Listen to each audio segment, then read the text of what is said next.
घ्यावा आम्ही घेतलेल्या निर्णयाचा त्यांना विशेष आनंद झालेला दिसतो आहे।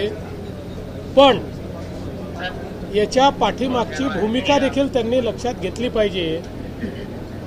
कमिटी तयार करणारे ते, त्या कमिटीमध्ये आपल्या उपनेत्याला टाकणारे ते, त्या कमिटीचे रिकमेंडेशन की पहिलीपासून 12वी पर्यंत हिंदी सक्तीची करा, कॅबिनेटमध्ये घेणारे ते, कॅबिनेटचा निर्णय करणारे ते, निर्णयावर सही करणारे ते, मिनिट्सवर सही करणारे ते, आणि आता विजय मेळावा घेणारे तेच। मला असं वाटतं मराठी माणसाला हे लक्षात येतं कोण दुटप्पी आहे। हे दुटप्पी धोरण आहे। आमचा विषय पक्का आहे। आम्ही समिती केली आहे। जे मराठी मुलांच्या हिताचा असेल तो निर्णय आमची समिती देईल आणि तो निर्णय आम्ही मान्य करू। कोणाचाही दबाव आम्ही मान्य करणार नाही। या ठिकाणी मराठी मुलांच्या हिताचं जे असेल तेच महाराष्ट्रामध्ये होईल आणि तोच निर्णय विद्यार्थ्यांच्या हिताचा निर्णय आम्ही घेऊ। महानगरपालिका निवडणुकीसाठी उघडलेलं दुकान आहे। मराठीवाद पहिल्यांदा तर भाषेवर मारहाण करणं हे अतिशय चुकीचं आहे। आम्ही मराठी आहोत, आम्हाला मराठीचा अभिमान आहे आणि महाराष्ट्रात मराठी बोलली गेली पाहिजे हा आग्रह चुकीचा नाही। पण एखाद्या व्यावसायिकाला मराठी येत नाही म्हणून मारहाण करणं हे पूर्णपणे चुकीचं आहे। उद्या आपले अनेक मराठी भाषिक लोक वेगवेगळ्या राज्यामध्ये व्यवसाय करतात, त्यातल्या अनेकांना तिथली भाषा येत नाही म्हणून त्यांच्याशी पण अशीच वागणूक होईल का? भारतामध्ये अशा प्रकारची वागणूक आणि गुंडशाही ही योग्य नाही आहे आणि म्हणून अशा प्रकारची गुंडशाही जर केली तर त्याच्यावर योग्य कारवाई ही केलीच जाईल।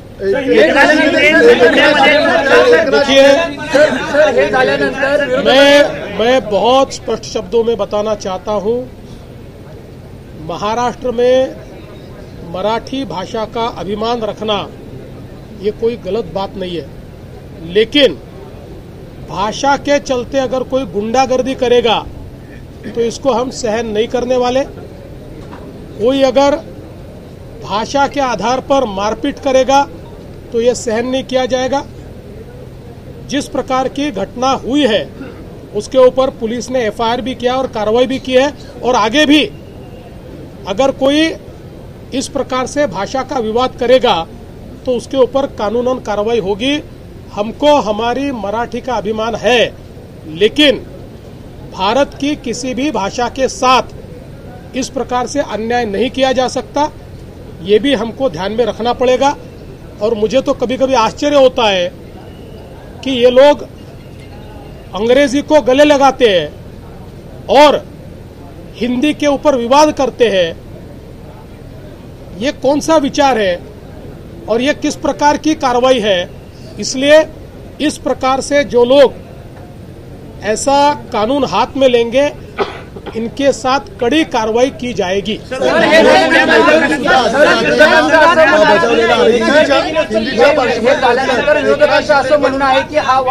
एकनाथ शिंदे यांनी जय महाराष्ट्र जय गुजरात म्हटले, व्यापाऱ्यांचा वादाचा काय अर्थ आहे? काय व्यापाऱ्यांनी त्या ठिकाणी व्यापार करू नये? एखादा मराठी व्यापारी हा जर आसाममध्ये जाऊन व्यापार करत असेल आणि त्याला जर आसामी भाषा शिकायला वेळ लागला तर काय त्याला आसाममधल्या लोकांनी मारायचं? त्याच्यामुळे हे योग्य नाही आहे। अशा प्रकारे वागणं योग्य नाही। खरा अभिमान असेल ना तर मराठीची सेवा करा, खरा अभिमान असेल मराठी शिकवा, खरा अभिमान असेल क्लासेस चालू करा, खरा अभिमान असेल तर लोकांना मराठी बोलायला प्रवृत्त करा, आणि खरा अभिमान असेल आपल्या मुलांनाही मराठी शिकवा ना, मराठी शाळेत टाका ना। अशा शाळेत का टाकता जिथे मराठी ही तिसरी भाषा आहे? आणि महानगरपालिकेच्या अशा शाळा का सुरू करता की ज्या शाळेमध्ये स्पष्टपणे लिहिलंय मराठी तिसरी भाषा असेल? हे इकडे चालतंय आणि त्या व्यापाऱ्यांना मारताय, हे योग्य नाहीये। एकनाथ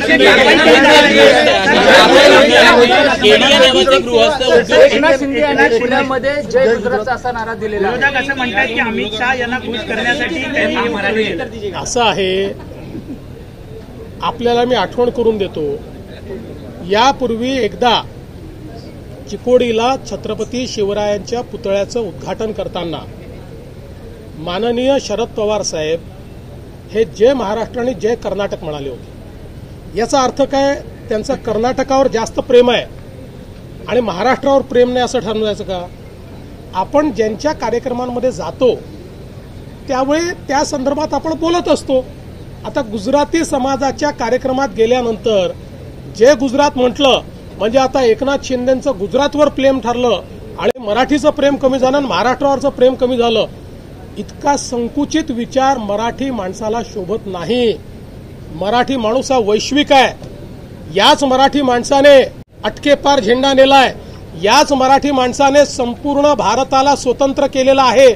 संपूर्ण भारतातली मोगली सत्ता घालवण्याचं आणि दिल्लीवर भगवा झेंडा लावण्याचं काम या मराठी माणसांनी केलं आहे आणि एवढा संकुचित विचार जर कोणी त्या ठिकाणी करत असेल तर चुकीचं आहे।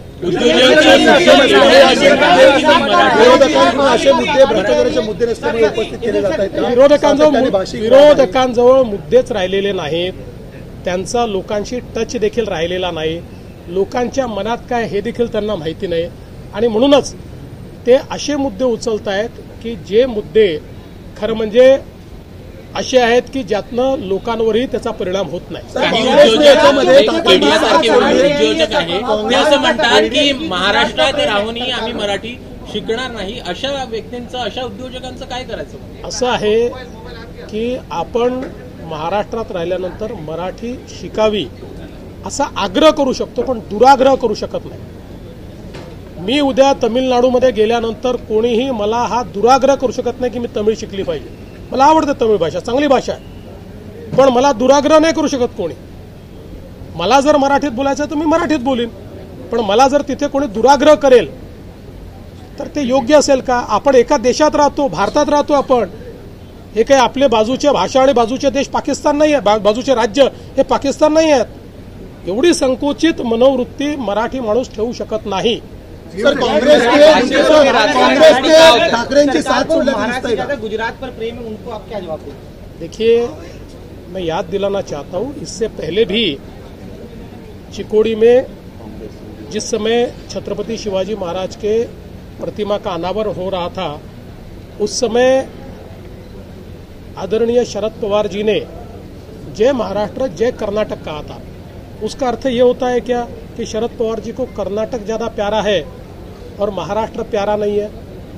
हम लोग जहाँ जाते हैं वहाँ के लोगों को जो अच्छा लगता है ऐसी बात हम लोग करते, सभी नेता करते। अब गुजराती समाज में जाने के बाद जय महाराष्ट्र और जय गुजरात कहा तो मुझे लगता है कि इसमें इतना बवाल करने की आवश्यकता नहीं है। हम एक भारत के लोग हैं, हम सारे लोग भारतीय हैं, हमको पहला अभिमान महाराष्ट्र का होना चाहिए। पर इसका मतलब ये नहीं है कि दूसरे राज्यों के प्रति हमको कोई गुस्सा हो या उनके प्रति हमारा कोई तिरस्कार हो।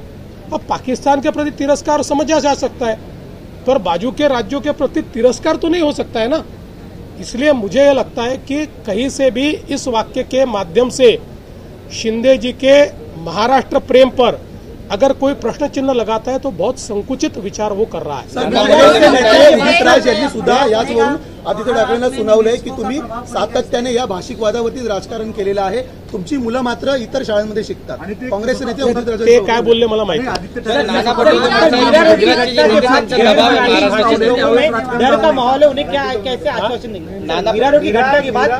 देखिए, मीरा रोड की घटना के तुरंत बाद एफआईआर भी दाखिल हुआ और कार्रवाई भी हुई है। इस प्रकार से कोई भाषा के आधार पर गुंडागर्दी करेंगे तो हमारी सरकार उनको छोड़ेगी नहीं, उनके ऊपर कार्रवाई करेगी। मैं वापस कह रहा हूं, स्वभाषा का अभिमान होना चाहिए, मातृभाषा का अभिमान होना चाहिए, पर उसको आगे करके अगर कोई गुंडागर्दी करेगा तो सहन नहीं किया जाएगा। नाना पटोलेच्या पद्धतीने म्हणताय जो व्यक्ती आहे म्हातारी आमदारांनी त्यांनी करोडो रुपयांची प्रॉपर्टी केलेली दिसून आले, गोरगरिबांचे पैसे त्यामध्ये मोठ्या प्रमाणामध्ये घेतले गेलेले, त्याची तक्रार सुद्धा दाखल झाली, इन्क्वायरी कशा स्वरूपात राहील, काय असेल? असं आहे की आत्ता माझ्याकडे त्याची पूर्ण माहिती नाही, पण प्रवीण दटकेंनी जे मांडलेलं आहे त्याची माहिती घेऊन निश्चित असं कोणी केलं असेल तर त्याच्यावर कारवाई केली जाईल।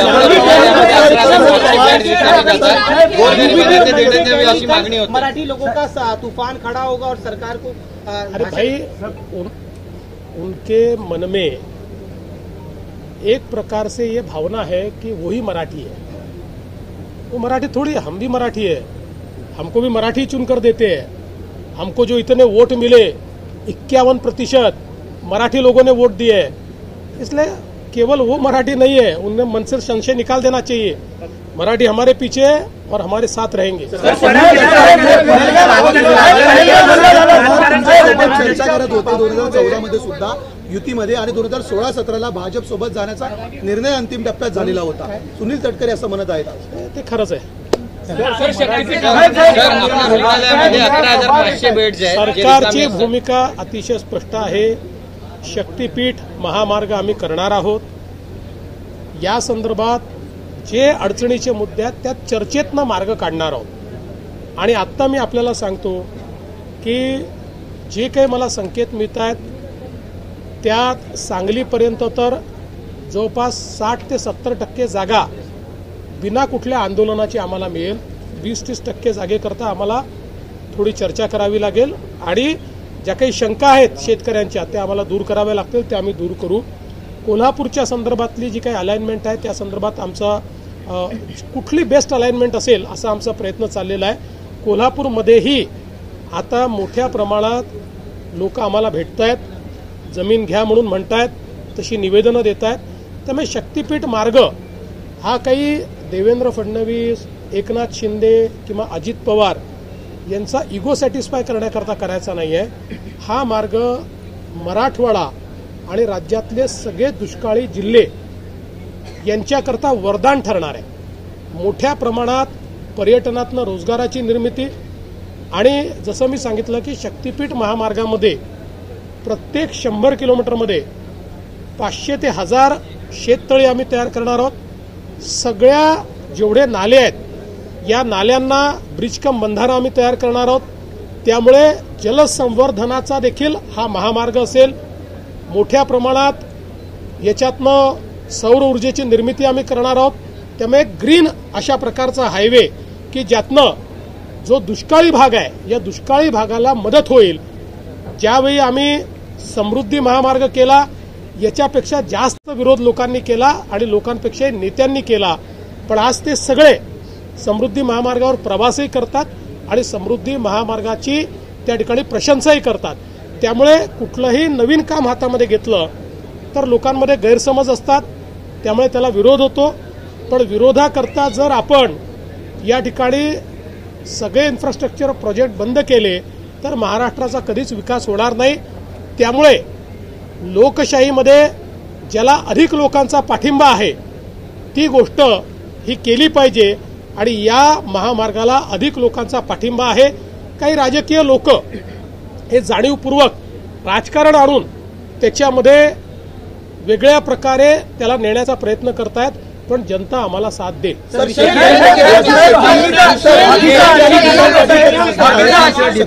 बाबत जेव्हा लोकशाही संवादाची चर्चा सुरू होती त्यांनी सांगितलं की मुख्यमंत्र्यांनी आमच्याशी चर्चा करावी, शेतकऱ्यांची चर्चा करावी, आमचाही या महामार्गाला पाठिंबा असेल। तुम्ही वेळ देणार का? पाठिंबा देणाऱ्या सगळ्यांना आम्ही वेळ देऊ आणि जे विरोधात आहेत त्यांचे म्हणणं ऐकून। सर विशेष